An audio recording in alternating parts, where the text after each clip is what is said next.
Hi, if you want to know how to become a better presenter, stay with me.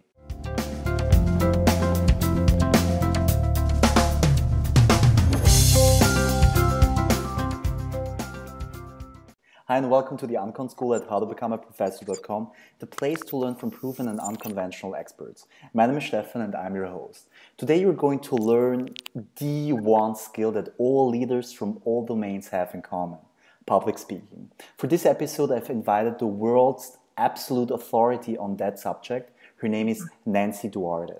Nancy Duarte is a communication expert who has been featured in Fortune, Forbes, Fast Company Award, Wall Street Journal, New York Times, LA Times, and on CNN. Her firm Duarte Incorporated has created more than 250,000 presentations for the world's most influential businesses, institutions, causes, and authors. As a persuasion specialist, Nancy developed a unique methodology which applies storytelling and visual thinking principles to business communication that shifts audience beliefs and behaviors. Her latest book, The Harvard Business Review Guide to Persuasive Presentation, is currently Harvard Business Review's most purchased guidebook. Duarte Incorporated is the largest design firm in Silicon Valley, as well as the 5th largest female employer in the area. Nancy has won several prestigious awards for communications and entrepreneurship and was awarded Entrepreneur of the Year by the University of Southern Mississippi in 2013. And she's been a speaker at a number of Fortune 500 companies and the top business schools, and teaches classes at Stanford University several times a year. All right, that's about the intro. Gosh. First of all, Nancy, thank you so much for taking your time for this interview. As I mentioned before in our pre-interview, I've been following your work for a long time. I love your books, and I really appreciate it. You're welcome.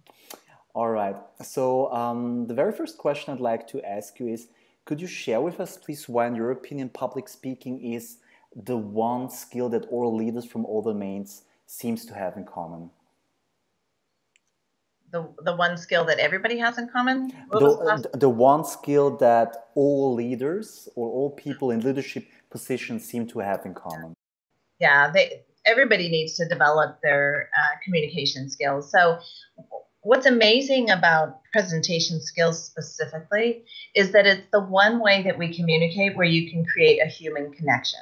So often people will communicate on email or on a blog or on Twitter or all kinds of different ways. But by the time you get the right people in the room for a presentation, it's an opportunity to make a really human connection. And you can actually wind up building a bond with people that you didn't have before. And instead, what we do is we stand up and we read these really dense documents, and that doesn't create the human connection. So here's this opportunity with real live people in the room, and then we tend to turn into little robots just reading what we wanted to say instead of making the right kind of connection. So it's an important business skill. We have seen over the years, we've been doing this for quite some time, we've seen that the leaders that are really good verbal communicators move up faster in their organization, and their ideas get adopted more than other people in the organization based solely on how they do the spoken word. Okay, gotcha. I've read a peculiar fact that among all fears, the fear of public speaking is placed on top, even higher than the fear of death. So why do you think is that, and what can people do to get rid of the fear of public speaking? Well, what happens is when you're facing an audience, people that are scared feel like it's a threatening situation. So what happens is there's that fight or flight instinct, where when we're put into a situation that's seemingly threatening, we want to run or we want to fight. And so what happens is your physical body starts to accelerate its adrenaline, thinking it's going to have to run or fight. And so what's happening is people just get scared. So if you change your mindset from the audience being a threatening situation to being a loving situation, it actually can help calm you down. So there's a great tip from a friend of mine, Nick Morgan. And he said that if you're really scared, what you could do is you could sit backstage and obviously breathe and try to calm down, but then think of someone who you love. Think of someone who you love really deeply, but you haven't seen for a long time. And then your body calms down because suddenly it's not in this fight or flight mode. And then what you need to do is pretend that when you walk out on stage, you're going to see that person. So it does actually chemically change your body from being scared. I also do breathing exercises like yoga breathing. I don't get nervous as often as I used to, but there's some times I get nervous where I have a heightened sense of the audience being scary. And then I do have to do some breathing and stuff like that to work through it. Okay, awesome. What are the most important principles to follow in the process of planning, practicing, and performing a public speaking performance?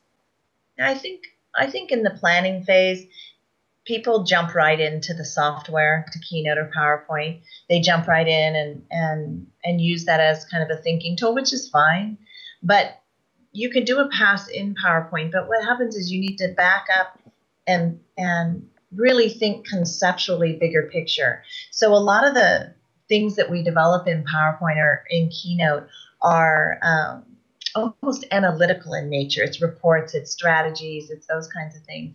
Doing an actual real presentation is a creative process, not an analytical process. Mm-hmm. So you actually have to kind of go into a different mindset in the planning stage and collaborate with others and run it by others, iterate with others. Like I'm doing our own vision presentation tomorrow. And I don't know, I've already rehearsed like 3 hours and like really worked it, I've run it by different layers in the organization. And all of that takes a lot of time, but it makes it so that your talk will connect more deeply with the audience. So there's definitely a creative process that's different than almost anything else we create.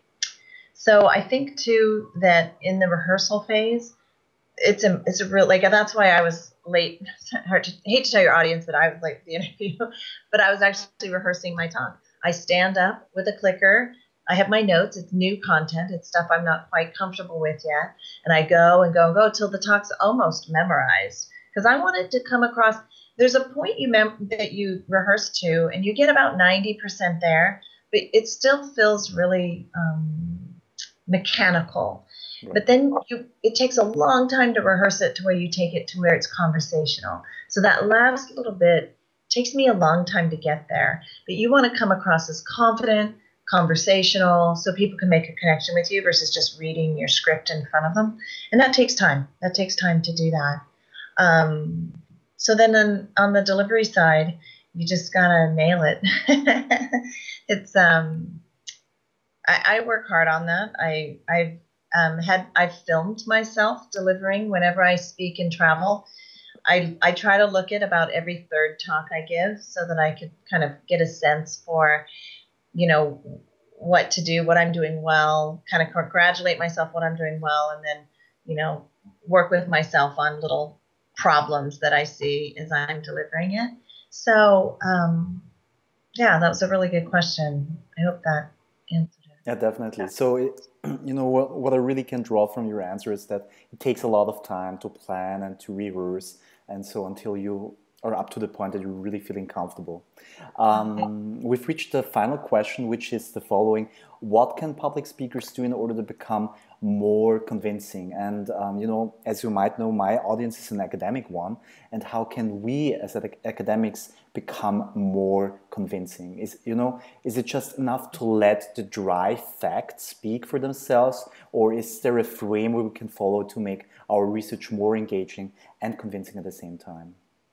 Yeah, it's interesting because I did a lot of analysis of very famous presenters, and I don't know if you're familiar with a guy out of Caltech named Richard Feynman. He was a physics professor, mm-hmm. And because I wanted to look at every kind of orator, I looked at famous politicians, I looked at Martin Luther King, I looked at Steve Jobs, I looked at preachers.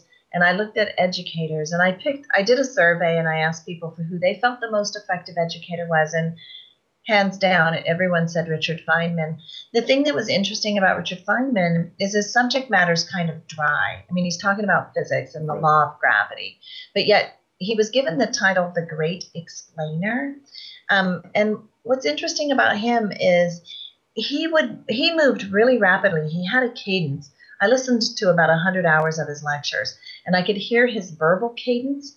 And when he would get excited, and then he would state the physics, and then he would state the physics applied. He would state the physics, and then he would state the physics applied.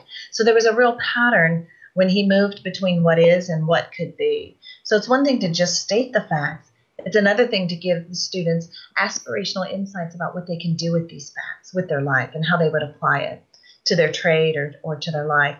The other thing that was really interesting about Richard Feynman that I loved is he's talking about physics, but he used really poetic and beautiful language about nature. So every time he talked about nature, he would talk about how her threads weave patterns in the sky, and it's more beautiful than sunsets. And he just loved his subject matter, which was nature. So he would do these like poetic um, these poetic interstitials about his affection for his subject matter.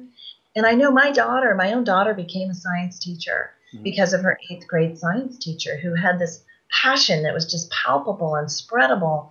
And she just fell in love with science. It was contagious.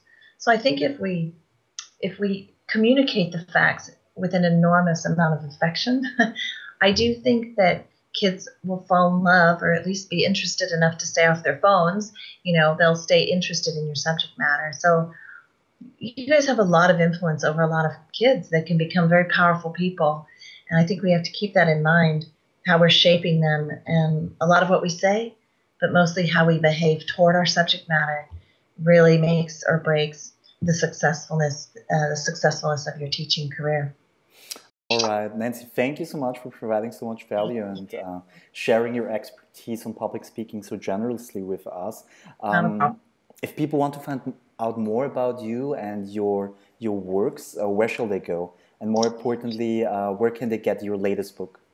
Yeah, so you can go to duarte.com to find out all kinds of information about the company. I'm on Twitter at Nancy Duarte. I also connect to people who connect to me on LinkedIn.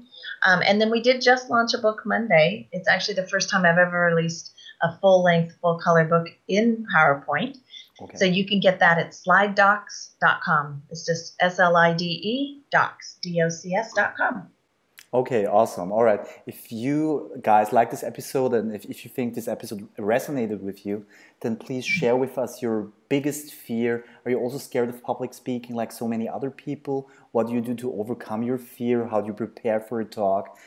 Just please comment below the video inside the comment section. And if you like this video, please subscribe to our YouTube channel and visit us at howtobecomeaprofessor.com. And definitely check out Nancy's corporation at duarte.com. Thank you for watching and see you soon.